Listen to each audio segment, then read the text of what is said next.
আয়াত ৬৯ মা কানা লিয়া মিন ইলমিন বিল মালাইল আ'লা ইয ইয়াখতাসিমুন।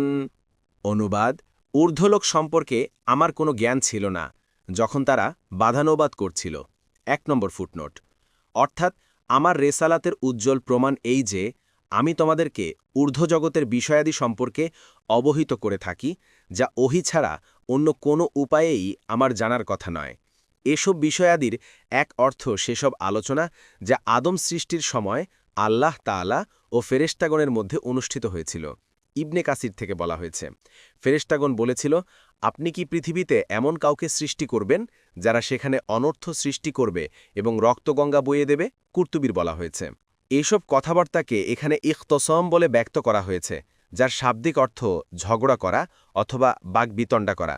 অথচ বাস্তব ঘটনা এই যে ফেরেশতাগণের এই প্রশ্ন কোনো আপত্তি অথবা বাগবিতণ্ডার উদ্দেশ্য ছিল না, বরং তারা কেবল আদম সৃষ্টির রহস্য জানতে চেয়েছিল।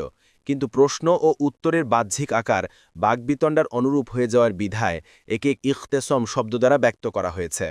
উপরোক্ত তাফসির ছাড়াও এই বিবাদের আরেক অর্থ হাদিসে বর্ণিত হয়েছে। ইবনে আব্বাস রাদিয়াল্লাহু আনহুমা বলেন, রাসূলুল্লাহ সাল্লাল্লাহু আলাইহি ওয়াসাল্লাম বলেছেন, আমার রব আজ স্বপ্নে আমার কাছে সবচেয়ে সুন্দর আকৃতিতে আসেন। তারপর তিনি বললেন, হে মুহাম্মদ, আপনি কি জানেন কি নিয়ে ঊর্ধ্বলোকে ঝগড়া হচ্ছে? আমি বললাম, না। তারপর তিনি তার হাত আমার কাঁধের মাঝখানে রাখলেন, এমনকি আমি তার শীতলতা আমার গলা ও বক্ষদেশে অনুভব করি। তখন জানতে পারলাম আসমানে ও জমিনে যা আছে তা। বললেন, হে মোহাম্মদ, আপনি কি জানেন ঊর্ধ্বলোকে কি নিয়ে ঝগড়া হচ্ছে?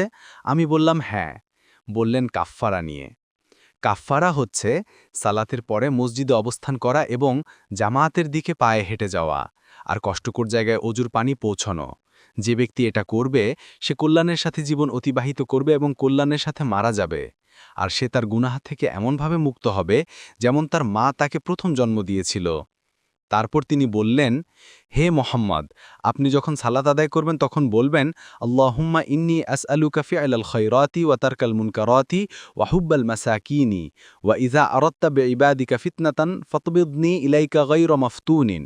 অর্থাৎ, হে আল্লাহ, আমি আপনার কাছে কল্যাণকর কাজ করার সামর্থ্য চাই, অন্যায় অশ্লীলতা পরিত্যাগ করার সামর্থ্য চাই এবং দরিদ্রদের ভালোবাসার তৌফিক চাই।